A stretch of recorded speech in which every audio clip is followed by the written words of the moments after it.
Faizza is about to miss her lunch because she's at an event, so she's kindly stepped forward. So we're going to do her first. So that's me, Listen, Action, Change. So Faizza Rumani is from Network Rails, and she's a Network Rails Equity, Diversity and Inclusion Specialist. So if you can unmute yourself, please, Faizza. Thank you very much. Network Rail are one of our amazing partners and a double trailblazer with a bronze and T-Break accreditation.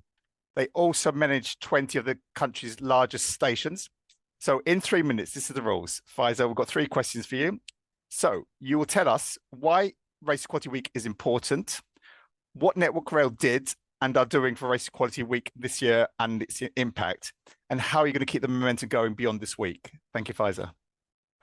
No problem. Thank you, Javed, and thank you for being flexible for me as well, so I can eat something. So Network Rail have been involved in Race Equality Week since it started, and I'm going to talk about why it's important to me personally. I think it goes beyond being a recognition day. So while I think Black History Month and South Asian Heritage Month and so on are fantastic opportunities to learn about our communities and our colleagues, I think Race Equality Week is unique because by supporting it, it shows that our organisation recognises the unequal starting point that Black, Asian and minority ethnic commitment to addressing those inequities in our systems and processes to remove barriers for these colleagues. And that's why I think that Race Equality Week is a really important campaign to be a part of.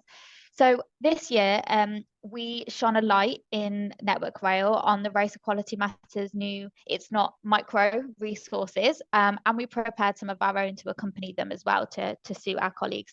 So we created a series of short clips explaining in simple terminology what microaggressions are, why they happen, what impact they have, and then how we can act to change the reality of Black, Asian and minority ethnic colleagues and to help put a stop to microaggressions.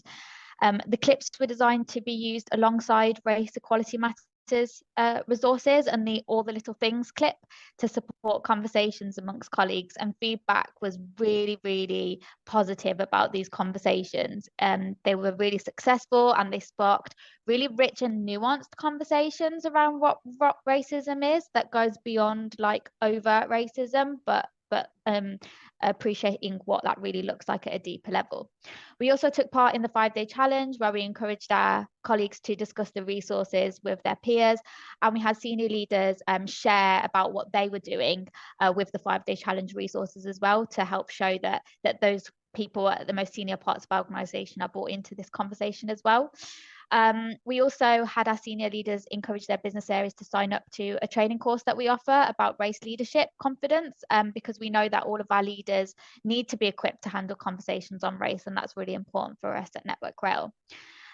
Externally, we also reinforced our commitment to race equality, and we reshared some of our resources from last year as well, where we highlighted the My Name Is campaign, and that was really successful last year. So we shared some of the successes of that. And we also teamed up with the wider rail industry to deliver a series of events, including the Great British Railways Transition Team, Rail Delivery Group, South Eastern Rail, and the Department for Transport as well. And we covered topics such as empire, the slave trade, the intersectionality of LGBT plus people and race, and also allyship and lots more other things. Going forward, we want to continue to drive momentum in race equality through our big promise. So our Director of Inclusion and Transformation made a big promise to engage more with our frontline communities, to listen to experiences of our frontline colleagues. So these are our colleagues who work in stations and on track, and act to ensure that change is felt across all levels of our business. Our operations and maintenance colleagues and communities are some of our least ethnically diverse, and that this comes with unique challenges for these groups. Ethnic minority colleagues within these groups don't really get to know what we're doing and don't feel like the business is supporting them. And on the other hand, where there's less diversity, it's more common for people to be unaware of differences and how to approach them. So it's really key that we're building allyship within these communities. So that's our kind of key focus area going forward. Brilliant, thank you. You made it, and so you'll have time for pudding as well when you go. If you have to run now, Faizza, please do so. But thank you for making the time for us and sharing all that. If we could just show the next